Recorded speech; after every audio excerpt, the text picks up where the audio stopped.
Welcome back, ladies and gentlemen, boys and girls. We got game number 2 now coming at, or game number 3, excuse me, coming at you. No Creativity versus Gambit Esports here. This is the third and final game. Again, the winner moving on to the semifinals of the CIS qualifiers. The loser is done. Single elimination format. I am Breaky CPK, joined by Tsunami once again, and we got a different start to this draft here. A little bit different than the first game. Night Stalker, similar of course, but outside of that, we got some new heroes in the pool. A tiny ogre for Gambit, and you have the Shadow Shaman. That first pick for No Creativity. What do you think, Tsunami?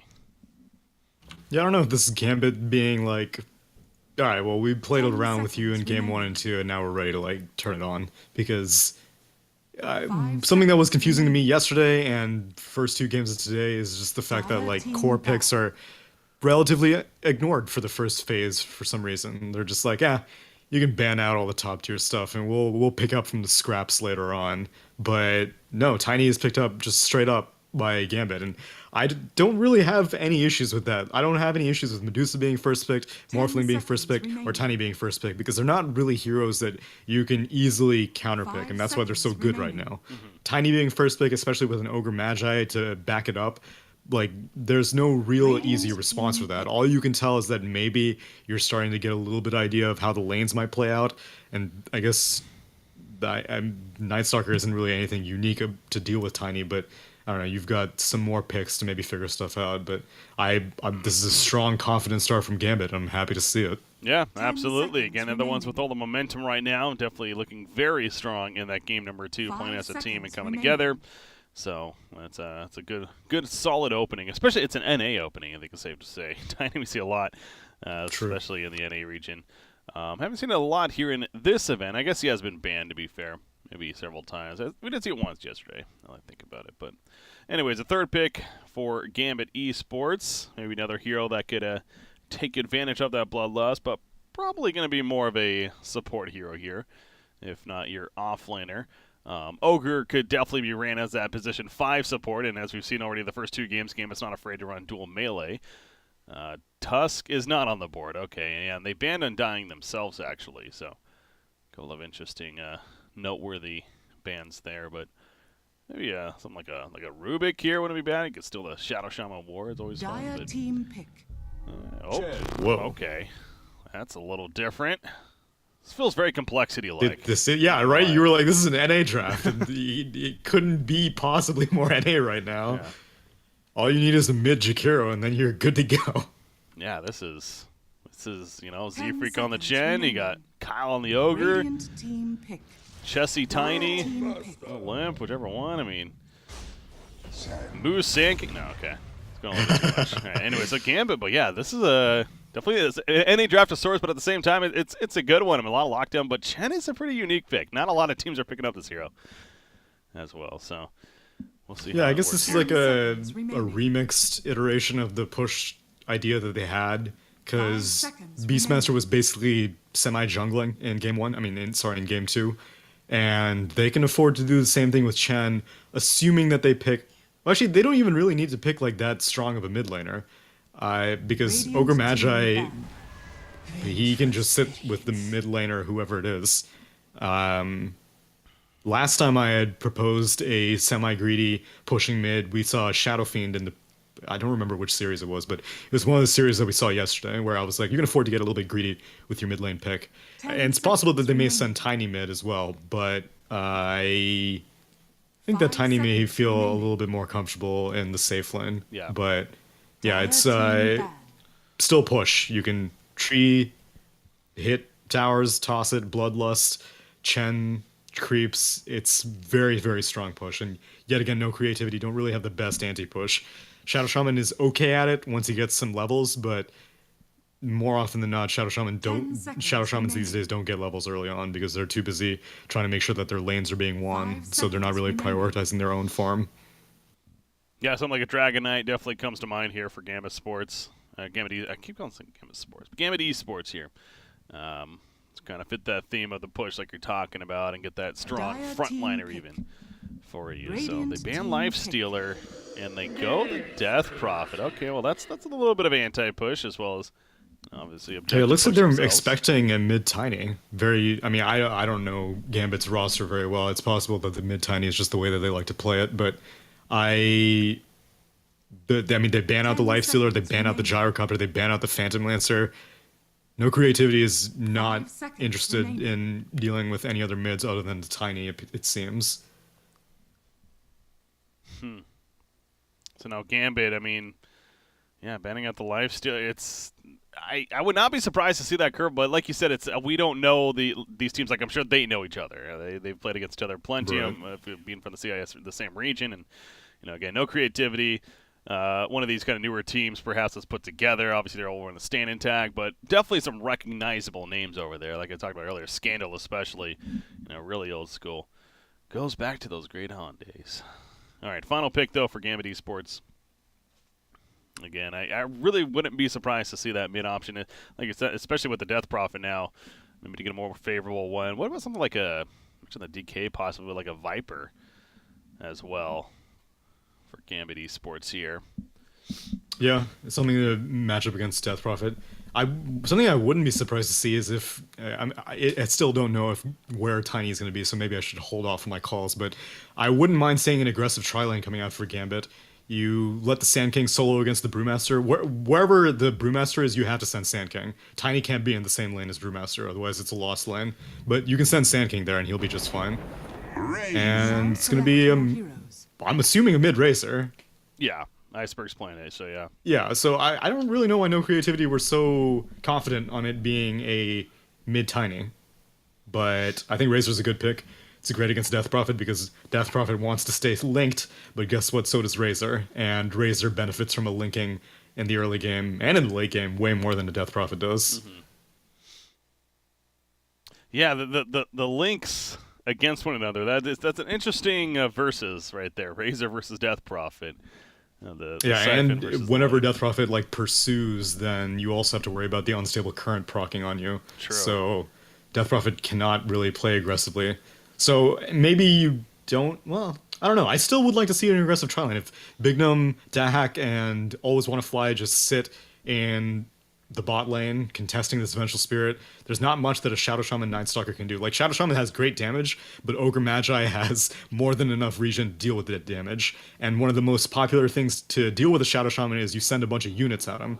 I know, like, one of the things that Mind Control had revealed at some LAN, he was just like, oh, I love playing Furion against Shadow Shaman because Shadow Shaman can't do anything about it. He has really slow attack. It's a really high damage attack, but it's a really slow attack, so he can't deal with all these treants running at him. In this situation, he couldn't deal with all the Chen creeps running at him. Yeah.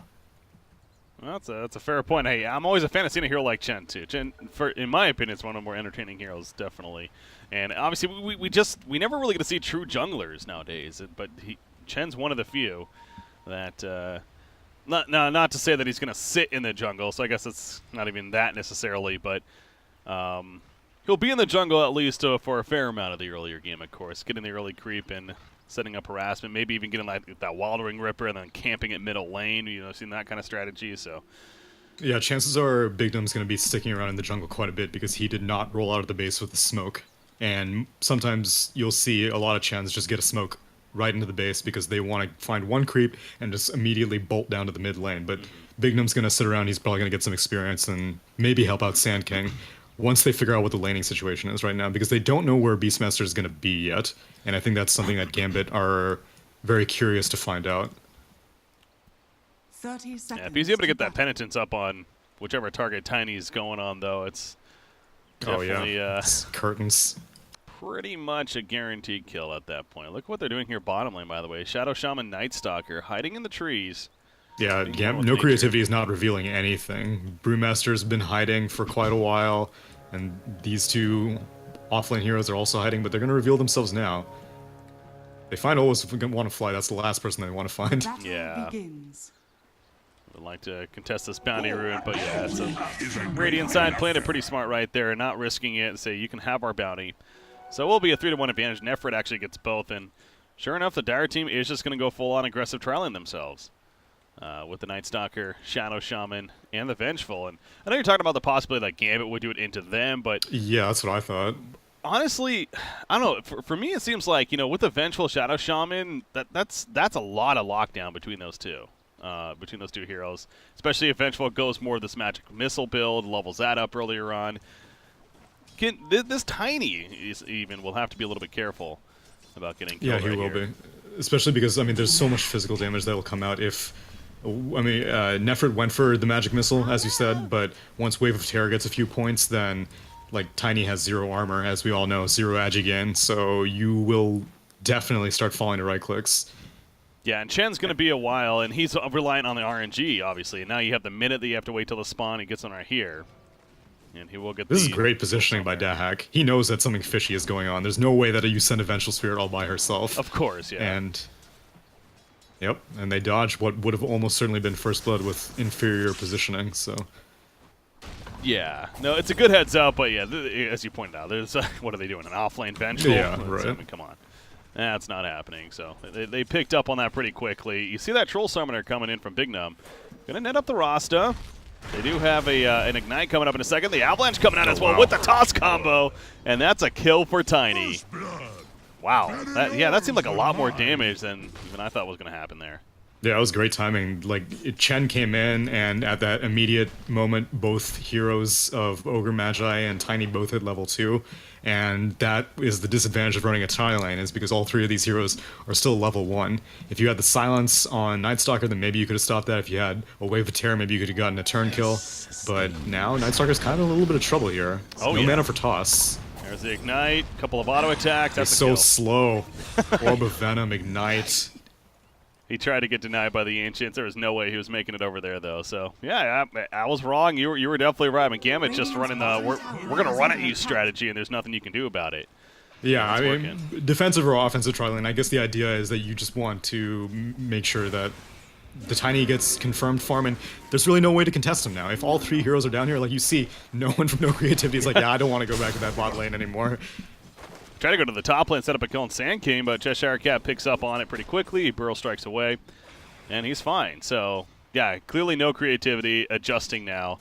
Obviously, if you're Gambit, you're gonna stick to your lanes, I assume. They're not gonna now send their tri-lane top, but they're happy with the start. Already 2-0.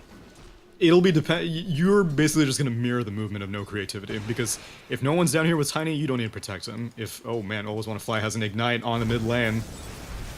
After him, doesn't have a siphon, so much going to use damage. it right there. It is a lot of damage, though. The suck is not going to be enough. Ogre Magi, however, Shackles with the tower doing damage. Good job by Mata right here. At least gets a turn going to either shock, but he's going to go down himself. And yeah, at the cost of his own life. Top lane, Cheshire Cat. Bro strikes into the Night Stalker. Massacre finding the angle, though. Applies a Drunken Haze. That's a Thunderclap level 2. We'll activate it right there. A couple of auto attacks. Always Want to Fly. He gets in there, but not much he can do at that point to save his friend. So a couple of kills in return for No Creativity. Yeah, he was skilling himself up for a melee 1v1, so he did not have any points in Sandstorm, which is not surprising. Although now Brewmaster has moved to the bot lane, and he actually does not have very much mana, so he can't bother Dahak with Drunken Haze yet. So still, even now, they don't really need to worry about protecting this Tiny. There's now Penitence on the Night Stalker, but it's just a Chen. Yeah, just kind of zoning in from the 4-minute bounty rune, if anything, so well played there.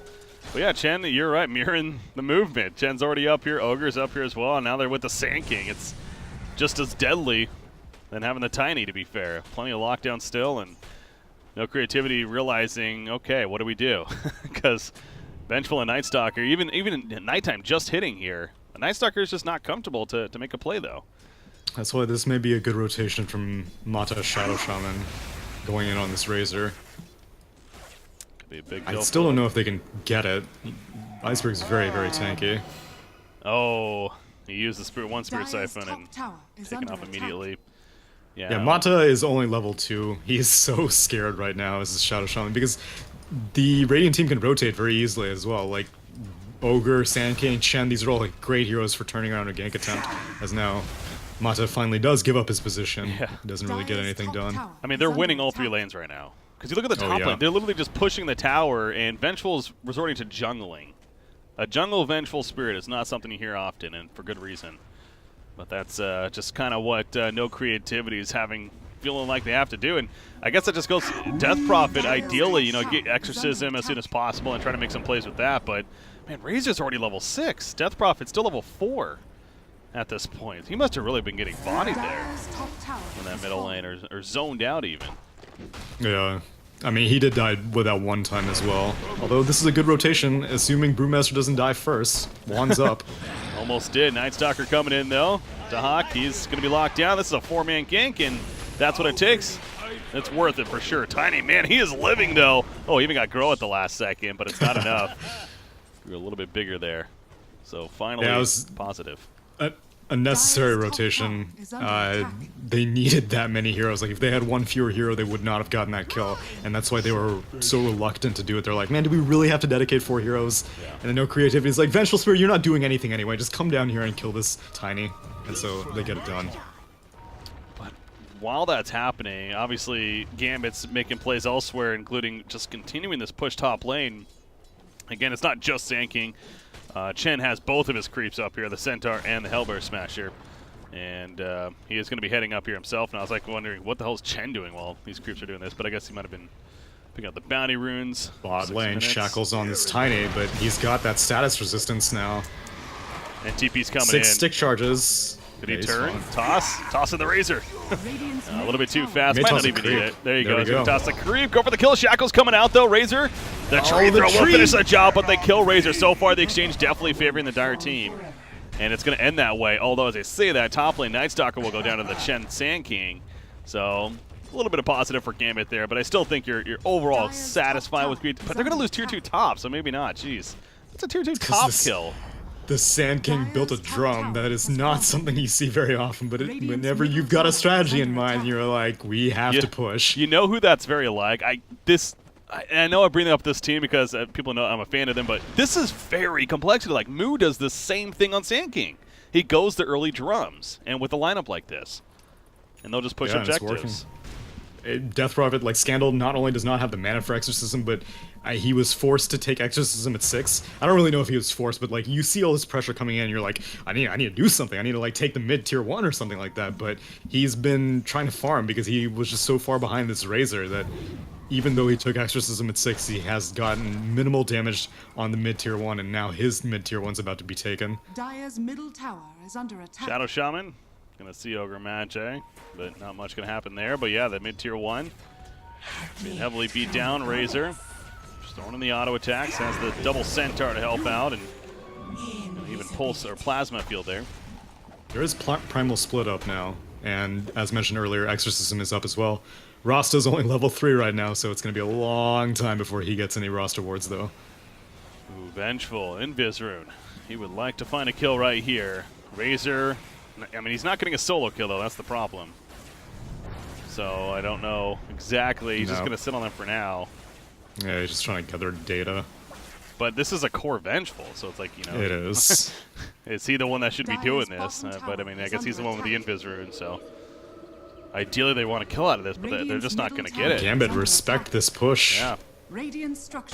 They know Vengeful's missing, of course, so perhaps that's something to do with it. But she's like, I'm tired of wasting time. I'm going to pour bottom. Yeah. And with that rotation, maybe Gambit will turn this. Although Primal Split is spent. Meanwhile, Tiny getting kind of hassled, but he's so tanky. He still has 10 stick charges if he needs it. And mid lane, Primal Split's about to time out pretty soon. Will they even get this tower? Actually, Brewmaster needs to be careful. Yeah, he's not going to be in the best position right there. Takes a Fire Blast done right off the bat. Puts up the Drunken Haze at least. Misses coming out. Mud Golem trying to assist. The Shackles turn around, kill on a Razor, though. We saw this before. Iceberg having a run now. Plasma Field used. Massacre just barely getting away. They will take out Rasta. The Mud Golem's a split. Auto attack. Oh, the long use at the last second of the stick use. Needs a couple more auto attacks. What's the stun duration? Or cooldown? 16 seconds. But Burrow Strike. Oh, man, it's Cheshire Cat in with a drum. Boom. Yep. Runs in, secures it. Double kill. Actually, oh yeah, he got to kill the bottom lane during that. I'll take your tribute. Oh yeah, Vengeful Spirit ends up going down to the epicenter. Oh no. Yeah. It's getting worse. No creativity. Gambit just really turned it on game 2. Man, it goes back to the game 1 again. They were clearly frustrated, just making some odd plays and out of that. Dude, that's just been like the story of this qualifier. The underdog team takes a game 1, and then the favorite team is like, all right, all the bettors got their money. We'll actually play now. Whoa now. Let's No, not. of course not. That's not how it works. Let's not insist anything here. No, it's been an interesting coincidence for sure. Now that's been the story of these three series between yesterday and today. But again, this one's not over yet. But it's Gambit has a hell of a lead. 5,000 net worth lead at 10.5 minutes is pretty hefty. And Chen even going the early An interesting build on Chen. You think more of like the boots into the arcane boots into the mechanism, especially maybe like a helmet of Dominator, even if you're feeling. Takes too long. Gotta push. Does Arn really help with that though? I don't know. It just seems a little odd to me. Yeah, not particularly, but they are far enough ahead. The Sand King has a Blink Dagger that they can get kills. Meanwhile, they might go for it on Nefrit. Oh, skill shot. There we go. He's in trouble. Running in, Yeah, Razor going to be silenced, but Nefrit, I don't think he's going to go Went this for one. the Sand King. Huh. Yeah. Oh, nice swap though. Okay, so All he right. will get out. Buys enough time in the end. Massacre, Primal Split, looking for some turn kills now. Bloodlust is put up. Razor throwing up in the air. From the air, He has Bruling. 168 damage whenever he comes down. Hand of God is ready as So- well. Oh, meanwhile. Night Stalker is found by Tiny, apparently. Off to the side. Okay. Oh, and the nice gun catch there. timing. Perfect. Has that new Blink Dagger. Massacre. Drunken Haze ain't going to save him here. Boom, 2 earn charges. That's what it's all about. There you go. That's your sustain. Who needs Hand of God? Hand of God's just so weak anyways.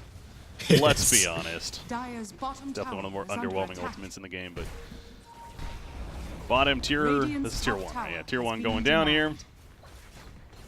And not going to go down for free, though. Wow, They're TPing Rasta. in. Rasta's like, I want a man mode. He doesn't have his wards. He's level 6. It's on cooldown. Of course, swap in. Razor being brought back into the fight. Does have the link still up, though, and he's just manning up as he should. Bignum, there's the hit. Oh, it was late. The Hand of God comes a little bit late, and Razor thus will die in the end. And now Ogre Magi, he's going to die, too. He tried to send him back, but wasn't in time. I think he tried on both targets there, actually, to send back, but not going to be happening. Yeah, I guess Cheshire Cat pieced out of that fight a little bit sooner than I was expecting, because if Sand King was still around, then that was going to be another 3-hero death for no creativity. But he backed out. Maybe they saw it with this lane ward in the bot lane that they had placed, but whatever the case, it's a great turnaround, although Tiny is still going unimpeded. He got that kill on the Night Stalker, and he was like, alright, well, I'm back to farming. You guys can go push. And they don't even take the tier 1, but it doesn't really matter. Tiny is getting so much farm. Yeah, he's kind of just been, every once in a while you see a pop up and Dahak gets a kill. It's like, oh, yeah, Tiny is just roaming around, picking up kills. 3, 1, and 2 here. Shadowblade finished. Yasha in the works, but he's waiting comfortably for another one at the top lane. But as we see, no creativity. Currently nobody up there. I mean, their vision is very, very dark right now. They do not have any wards on the map, actually, as I mentioned that. So, and that's got to feel so scary against this Radiant lineup, especially. Just so much jump to come. Sand King with that blink. In fact, you hear the drums going off bottom Like lane. that. Yep. Bot lane. There Hex you go. cancel? Oh, okay. Well, he doesn't have Hex. Shackles will at least keep him in place. Monta's going to die for this. And Primal splits up. I was going to say, I don't know what he's doing sticking around. He's going to go for the Primal Split. Oh, almost got hit by the Close. Burrow Strike, but not in time. And now maybe some turn potential. Disjointed. Purges down Iceberg. They want this kill. The swap in, and they're going to get it, actually. Razor? Nope, maybe not. He's going the other direction. I thought they had it. Took a little bit longer. Cheshire Cat, they know is here. Wave of Terror, perfect. Dahak top lane. He's about to kill Night Stalker again. Oh, no. Yep, there you go. Same Now story. let's see if Cheshire can get some TP cancels or kills maybe even on Massacre if he wants to pay attention. He's in the area. Does have the level 4 Burrow Strike. Or you can go for Fledge Scandal. Yeah, Scandal's much better. Here. Okay. Find the free kill on Death Prophet. She has her own drums. The Magic Wand, that's not going to save her, though. And actually, any stun? No. Nope. Massacre will get out. Whew. Yeah, that's something we really haven't talked to too much, so much action. But Death Prophet, shouldn't be surprised. Getting the drums herself, though, with the phase boots and trying to get a Yules now. But again, her farm now being slowed down as well because of that kill. Yeah, Scandal, this entire series, Scandal has just had to play so reactionary. His laning phase has been subpar every game, and I wouldn't even really say it's like tough matchups, but it's even matchups, and he's falling behind, which is a shame. But it's costing creativity, or no creativity, a lot of mid-game presence, and that is how Gambit has won this game 2 in winning this game 3, because in game 1 it seemed like they were able to tilt Gambit in like the first 5 minutes, and then after that the game kind of played itself for no creativity. But now Gambit have strategies in mind, they're executing them very well, they're getting their item timings. The one thing I don't really like about this game is that Dahak is like doing all this solo business. You have a Tiny that's this farmed, he shouldn't be wasting his time killing Night Stalkers. You should be joining into these fights and confirming full team wipes. I like how Sand King doesn't have any more charges on the drums. It's just how just go, go, go they've been this game. Obviously, he did get them very early on at this point. But Razor's got a handful of them. There you go. Yeah. He's got 4 left. And now they got an Aegis on Tiny. Let's go ahead and push middle tier 2 and say, what are you going to do? No creativity. Similar to last game. You know, it's not the anti-mage that's just farming elsewhere, though. It's really nothing positive, frankly, going on for the Dire side. Their cores are definitely struggling, and not ones that are on the anti-mage level of, oh, well, don't worry, late game, we're going to be taking over. It's not looking pretty. They're going to try to defend at their base. There's another swap on Iceberg. Hand of God coming out, saving him initially. Exorcism even used for this. The Crimstorm will finish the job onto Razor. Got the lockdown of the Shackles, also catching Ogre Magi. So the cooldowns being used by No Creativity actually will defend their base. And now Chen, he's probably dead too, as he's going to come down from the Brewmaster and also be killed off. Cheshire Cat gets out at least. So triple kill though for Nefrit. All right, that's one way to slowly come back into this game. No creativity. Yeah, that's pretty good, especially since they didn't even have to use roster wards. Because before that fight broke out, I was going to be like, well, okay, all the ultimates from No Creativity are up, so you know it's still possible to win a fight. It's just that Dahak is, again, like playing so apprehensively. You've got the Aegis on Tiny. It was a good swap by Vengeful Spirit to force the Razor out of position, but then Dahak was like, oh, Razor's out of position? Then I just gotta go. Yeah. Instead of like trying to save the Razor, which, you know, it may have been a bad idea, but regardless, like, then don't go for a tier 3 push if you're not willing to commit an Aegis. Yeah, that's a good point, actually. Tiny is getting out of there pretty quickly. He is back now, though, and now obviously they're comfortable that, you know, things like Primal Splits on cooldown, Exorcism on cooldown. Yeah. Maybe this was the plan. Okay, they used it. Now we'll go ahead and go. You mentioned the roster wards weren't on cooldown, though, and going to be used right here.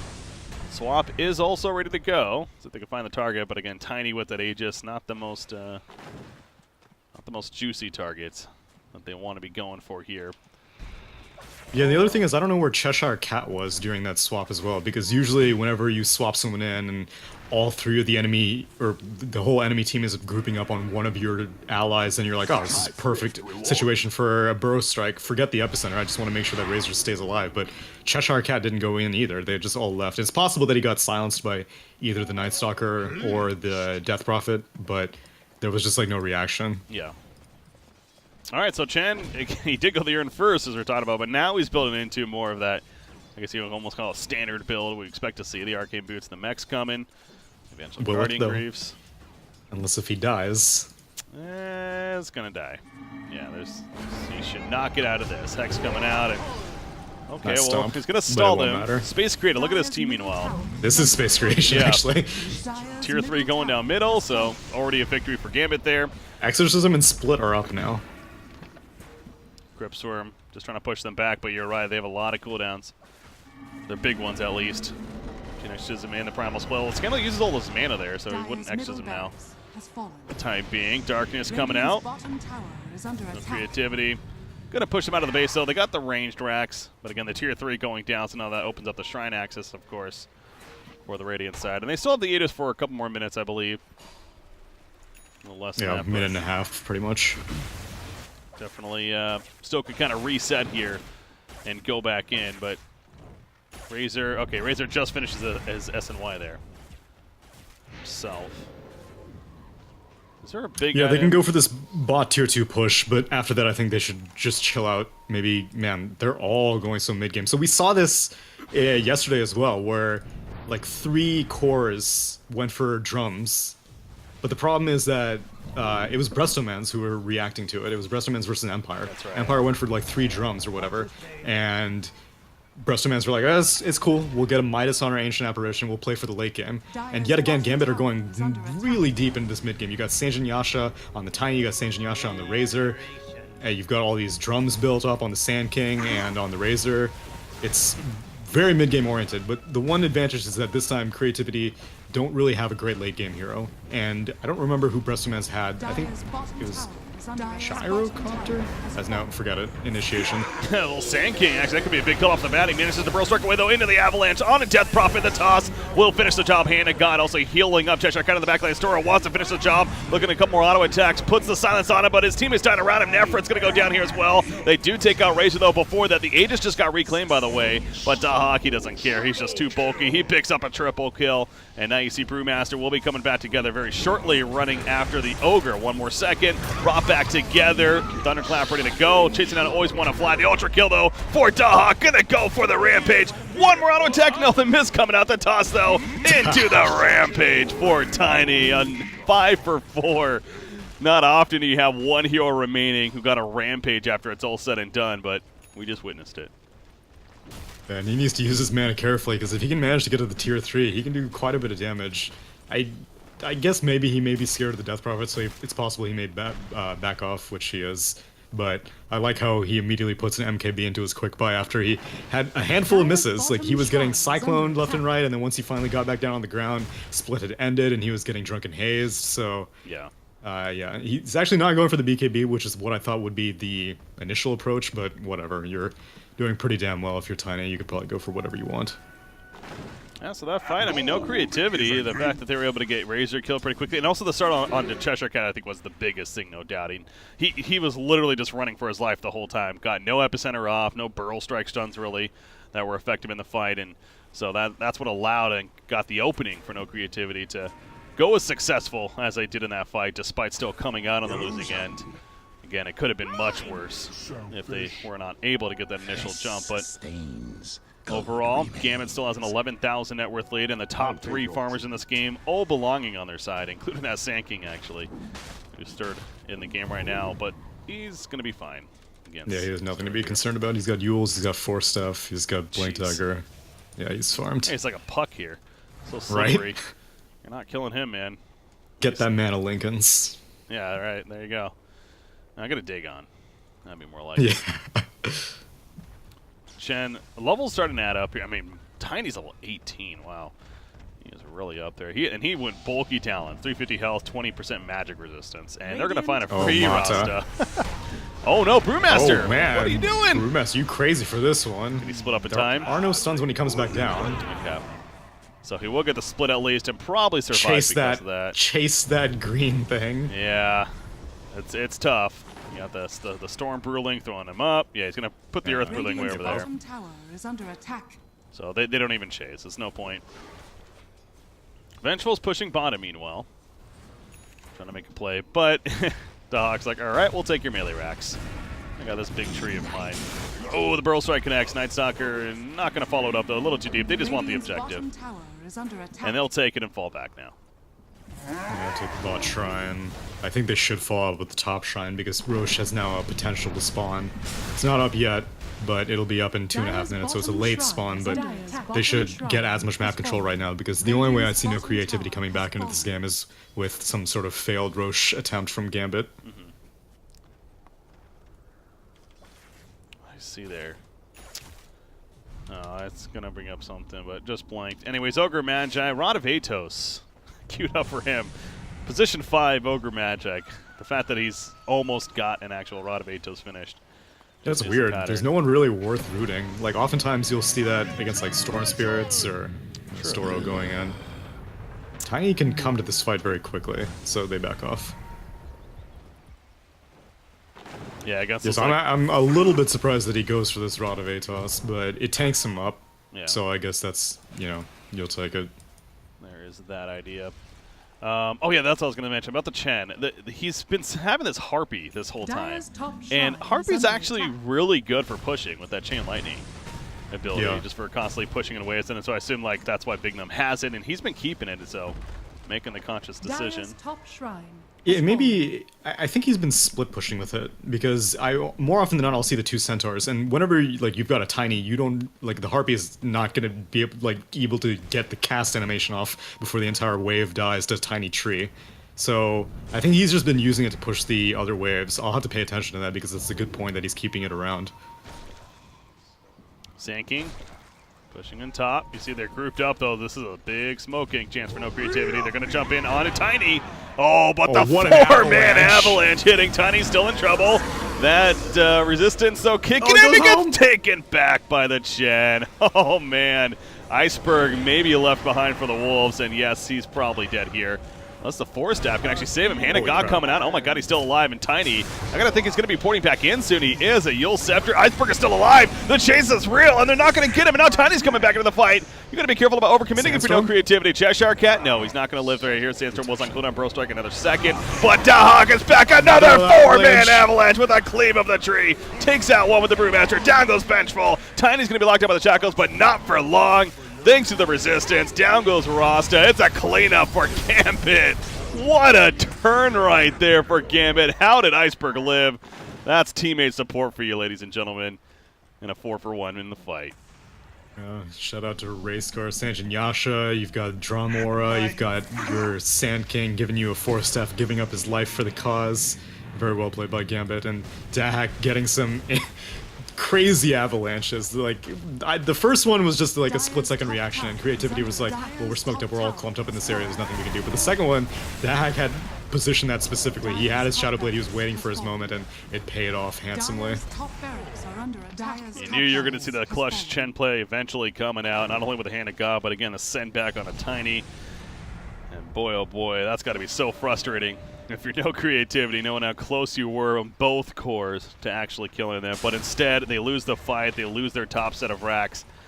And now the climb is really big. And they're going to lose Roshan, as you're pointing out. This is one of those, if you're no creativity, I mean, smoke up and just run towards Roshan maybe. It wouldn't even be a time, I don't know. Yeah. Just kind of be desperate here.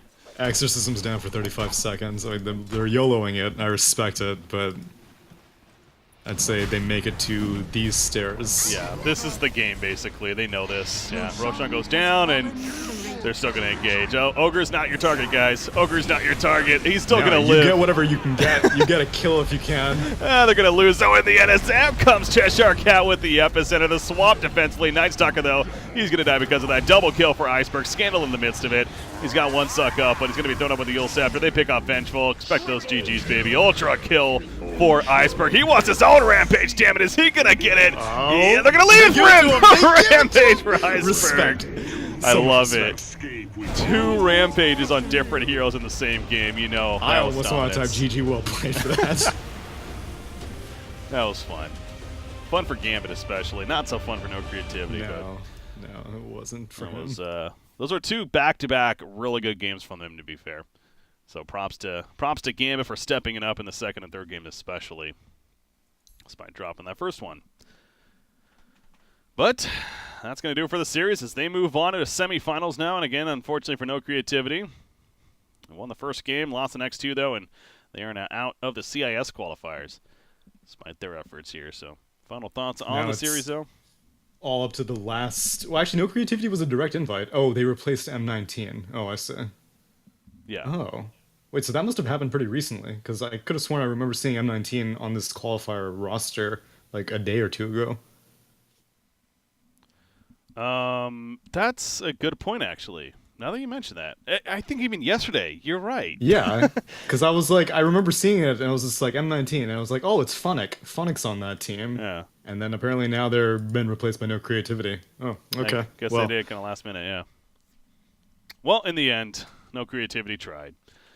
But they did. I don't know if this is actually like a serious team, to be fair, or if this is them just kind of, putting a team together because of the situation. But it was fun to watch still. But again, coming up short against Gambit here in this series. So that means we got one more series now of the first round, and that'll be coming up shortly. The default time is about a half an hour from now, so we will have a little bit of a break before we head into that one here. That's going to be Nemiga Gaming, one of the 2 open qualifier teams. Also happens to be from Belarus, as we saw from the Brestamans earlier or yesterday. They're going up against Team Spirit, though, which I talked about it yesterday, a team that personally I think it's got to be the favorite overall even in this event. They are looking really good and always seem to do pretty well in a lot of these online qualifiers. So another case of you got one underdog team, So that means Nemiga is going to take the first game, and then Spirit will win the next 2, I'm sure. But that series is going to be coming in about a half an hour from now. So we're going to leave the stream on and everything. That series, though, 30 minutes from now, again, 12 p.m. Eastern. I believe that's 1800 Central European Time, if I'm not mistaken. And we'll be seeing you guys then. So enjoy your break. Spirit versus Nemiga Gaming. Going to be coming up in about a half an hour from now. Stay tuned.